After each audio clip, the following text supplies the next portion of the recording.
Manuver cawe-cawe Jokowi dinilai sandera Prabowo soal Pilpres 2029. Manuver politik Presiden Joko Widodo setelah lengser dari kursi kekuasaannya ternyata tidak berhenti, bahkan cenderung semakin aktif.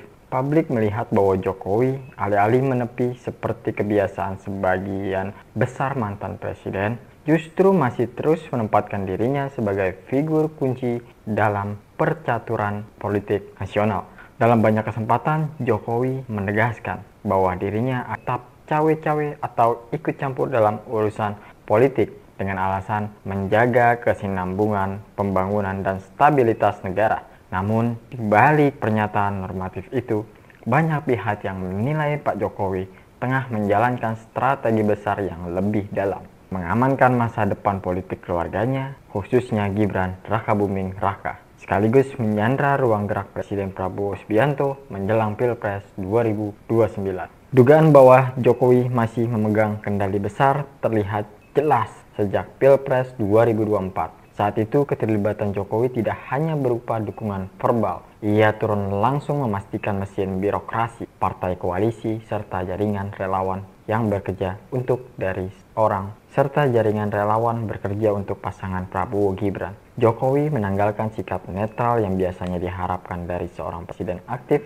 Ia tampil di banyak forum, mengisyaratkan dukungan, bahkan menegaskan bahwa keberlanjutan program adalah alasan utama mendukung pasangan tersebut. Di satu sisi, langkah itu berhasil. Prabowo Gibran menang telak, bahkan disebut-sebut sebagai salah satu kemenangan terbesar dalam sejarah pemilu pasca reformasi. Namun di sisi lain, kemenangan itu menyisakan konsekuensi politik yang sangat rumit. Bagi sebagian pengamat, Jokowi seakan tidak benar-benar menyerahkan stafet kepemimpinannya pada Prabowo. Menempatkan Gibran sebagai wakil presiden, ia menanamkan menjaga kepentingan dalam lingkaran inti istana. Publik mulai bertanya, apakah benar-benar presiden? Apakah Prabowo benar-benar presiden penuh? Ataukah ia berbagi panggung dengan bayang-bayang Jokowi yang terus mengawalnya? Situasi ini disebut banyak analis sebagai bentuk triple power. Prabowo sebagai presiden memegang kekuasaan formal tertinggi, Gibran sebagai wakil presiden menjadi simbol regenerasi sekaligus perpanjangan tangan Jokowi. Dan Jokowi sendiri sebagai mantan presiden tetap punya kekuatan besar melalui jejaring politik, birokrasi, bisnis, dan relawan yang loyal kepadanya. Kombinasi ini menciptakan semacam segitiga kekuasaan yang tidak mudah ditembus, bahkan oleh partai politik besar sekalipun. Bagi Prabowo, posisi ini adalah bermata dua. Di sisi diuntungkan karena mendapat legitimasi dari tanpa cawe-cawe itu mustahil ke 2024 bisa begitu telak. Tapi di sisi lain, keuntungan itu datang harga mahal. Ruang geraknya terbatas. Ia tidak bisa leluasa mengambil keputusan politik tanpa mempertimbangkan dampak bagi Gibran dan jejaringnya Jokowi. Jika ia melangkah terlalu jauh, risiko benturan politik dengan kelompok Jokowi akan sangat sulit dihindari. Beberapa kalangan menyebut ini strategi halus Jokowi, menciptakan jebak loyalitas. Dengan menempatkan Gibran di posisi wakil presiden, Jokowi memastikan bahwa Prabowo tidak akan bisa begitu saja mengabaikan kepentingan politik. Setiap kebijakan, setiap manuver harus dihitung dengan matang. Apakah memperkuat atau justru melemahkan posisi Gibran menjelang 2029. Publik kemudian mulai berspekulasi jika Gibran memang diproyeksikan maju sebagai calon presiden 2029, maka seluruh langkah Jokowi hari ini bisa dibaca sebagai investasi politik jangka panjang. Kehadirannya di berbagai forum, komentarnya soal proyek strategis, hingga pertemuan dengan tokoh-tokoh partai, semua itu bisa dianggap sebagai upaya menyiapkan jalan yang mulus bagi Gibran. Dengan kata lain, Jokowi ingin memastikan bahwa Pilpres 2029 tidak akan lepas dari kendalinya, meski ia sudah tidak lagi berkuasa secara formal. Bagi sebagian masyarakat, mungkin ini menimbulkan rasa skeptis. Ada yang melihat Jokowi sedang membangun dinasti politik secara terang-terangan, padahal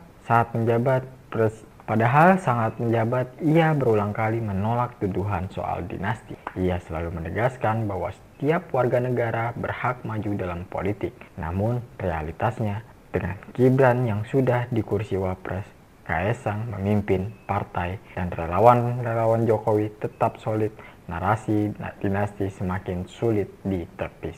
Di sisi lain, ada juga yang membela Jokowi. Mereka berargumen bahwa cawe-cawe Jokowi adalah hal yang wajar. Sebagai mantan presiden, ia tentu punya kepentingan agar warisannya tidak hilang begitu saja. Proyek besar seperti IKN, pembangunan infrastruktur, dan transformasi ekonomi membutuhkan kesinambungan. Jika tidak ikut menjaga, semua itu bisa terancam berhenti. Apalagi sejarah menunjukkan banyak proyek besar di Indonesia mangkrak setiap kali pergantian rezim. Dalam logika ini, cawe-cawe Jokowi dianggap sebagai bentuk tanggung jawab moral, bukan upaya penyanderaan.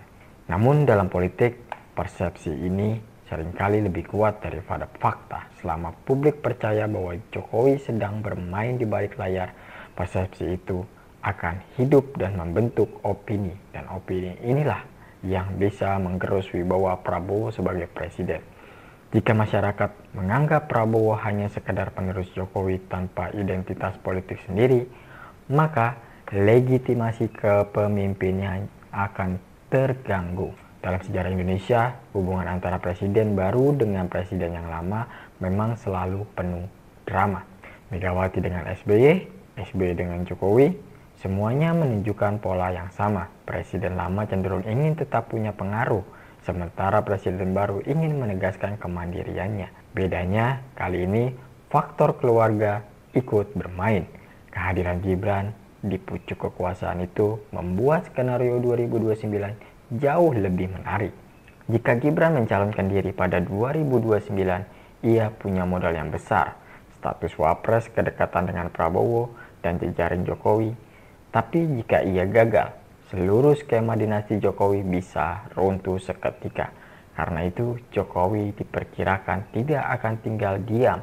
Ia akan terus memastikan jalur politiknya, dan cara paling efektif untuk itu adalah menjaga Prabowo tetap berada di dalam orbit pengaruhnya. Semenjak dilantik, Prabowo Subianto menghadapi situasi yang unik dalam sejarah Republik ini. Ia adalah presiden yang mendapatkan legitimasi kuat melalui pemilu, tetapi di saat yang sama harus berbagi panggung dengan seorang mantan presiden yang belum rela melepaskan pengaruhnya. Jokowi dengan segala cawe-cawe politiknya bukan hanya bertindak sebagai kingmaker, tapi juga penjaga gerbang masa depan politik keluarganya. Dalam kondisi ini, tentunya publik ingin bertanya, apakah Prabowo bisa benar-benar sendiri sebagai presiden independen, ataukah ia akan terus berada di dalam bayang-bayangnya Pak Jokowi? Di minggu-minggu awal pemerintahannya, sejumlah kebijakan strategis Prabowo tampak mengikuti garis besar program Jokowi. Pembangunan IKN tetap menjadi prioritas, program hilirisasi dilanjutkan, bahkan pendekatan pembangunan infrastruktur masih menjadi narasi utama. Banyak yang menilai Prabowo tidak punya pilihan lain. Jika ia langsung membelokkan arah pembangunan, hal itu akan dibaca sebagai penolakan terhadap warisan Jokowi. Padahal stabilitas politik di awal kepemimpinannya sangat tergantung pada rekonsiliasi dengan kubunya Pak Jokowi. Namun di balik kesan harmonis itu muncul sejumlah tanda ketegangan. Salah satunya terkait komposisi kabinet. Beberapa nama yang dianggap dekat dengan Jokowi mendapatkan posisi penting, sementara sebagian loyalitas Prabowo merasa kurang terakomodasi. Hal ini menimbulkan bisik-bisik bahwa Jokowi berhasil menitipkan orangnya dalam pemerintahannya yang baru. Walau secara formal Prabowo berhak penuh menentukan kabinet, kenyataan politik menunjukkan kompromi besar terhadap di belakang layar. Selain itu, isu dinasti politik semakin menguat setelah Kaisang Pangarep, putra bungsu Jokowi, memimpin sebuah partai politik. Banyak yang melihat ini sebagai strategi jangka panjang keluarga Jokowi, dan dengan Gibran di pemerintahan dan Kaisang di partai, maka Jokowi membangun dua jalur kekuasaan sekaligus, eksekutif dan legislatif. Kondisi ini mempersempit ruang gerak Prabowo, terutama jika di 2029 Gibran benar-benar maju sebagai capres. Prabowo tidak harus memikirkan agenda pemerintahannya, tetapi juga dampak bagi karir politik keluarganya Pak Jokowi. Kalangan oposisi menyebut situasi ini sebagai bentuk penyanderaan politik Jokowi, kata mereka. Jokowi, kata mereka, berhasil menciptakan kondisi di mana Prabowo tidak bisa keluar dari lingkaran pengaruhnya. Jika Prabowo mengambil langkah yang merugikan Gibran, maka Jokowi dan jejaringnya bisa berbalik arah, membangun koalisi tandingan untuk melemahkan Prabowo. Sebaliknya, jika Prabowo terus mengikuti skemanya Pak Jokowi, maka publik akan menilai ia tidak punya identitas kepemimpinan sendiri. Dalam situasi serba dilematis ini, muncul pertanyaan yang sangat krusial. Apa sebenarnya strategi Prabowo?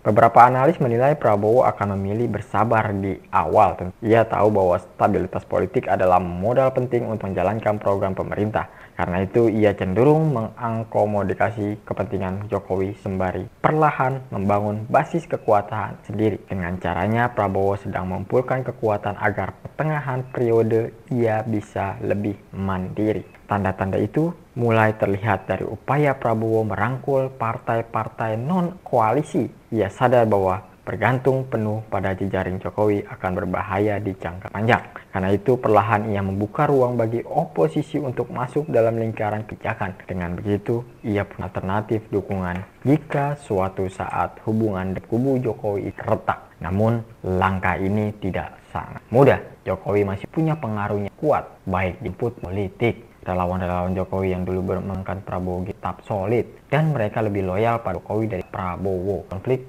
sulit sangat membayangkan relawan-relawan itu akan berpihak kepada Prabowo. Di sisi lain, Jokowi pun sebenarnya menghadapi dilema tentunya. Ia butuh Prabowo untuk menjaga stabilitas politik, terutama demi memastikan Gibran tetap aman di panggung kekuasaan. Jika ia terlalu menekan Prabowo, maka hubungan itu bisa pecah lebih cepat dan Gibran yang paling dirugikan. Karena itu, strategi Jokowi tampaknya adalah menjaga keseimbangan, tetap cawe-cawe agar pengaruhnya terasa, tapi tidak terlalu dominan tentunya, agar tidak memicu perlawanan frontal dari Prabowo. Namun, politik Indonesia terkenal sangat cair.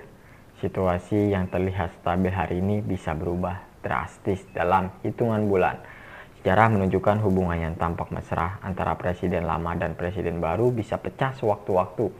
SBY Megawati misalnya sempat berkoalisi, tapi kemudian bisa berubah menjadi rival sengit. Hal serupa bisa saja terjadi antara Jokowi dan Prabowo. Apalagi Pilpres 2029 mulai membicarakan sejak hari pertama pemerintahan baru berjalan, nama Gibran muncul sebagai kandidat kuat, bahkan disebut-sebut bisa menjadi penantang serius siapapun lawannya. Namun, apakah Prabowo akan mendukung Gibran 2029? Pertanyaan ini menggantung dan bisa menjadi sumber konflik yang besar. Jika Prabowo merasa Gibran terlalu cepat mengambil panggung, ia bisa mendorong kandidat lain dari lingkarannya sendiri. Sebaliknya, jika Prabowo memilih mendukung Gibran, maka ia harus merelakan panggung politik pasca 2029 dikuasai keluarga Pak Jokowi. Pilihan ini tentu tidak sangatlah mudah, mengingat ambisi politik Prabowo yang sudah teruji puluhan tahun. Bagi publik, semua dinamika ini menghadirkan drama politik yang menarik, sekaligus melelahkan. Banyak yang berharap setelah Pilpres 2024 bangsa ini bisa fokus pada pembangunan dan kesejahteraan rakyat. Namun kenyataannya panggung politik kembali dipenuhi manuver kekuasaan, strategi dinasti, dan perebutan pengaruh. Isu Jokowi menyandra Prabowo ini sebenarnya bukan semata soal hubungan yang personal biasa. Lebih dari itu, isu ini menunjukkan rapuhnya sistem politik kita yang masih sangat bergantung pada figur, bukan institusi. Selama politik Indonesia dikuasai tokoh dan keluarga, maka dinamika semacam ini akan terus berulang. Ketika publik menyoroti dinamika politik di istana, suatu hal yang paling banyak dibicarakan adalah berkelanjutan dinasti Jokowi. Fenomena ini bukan sekedar rumor, tetapi realitas yang sangat nyata. Gibran sudah berada di kursi wakil presiden.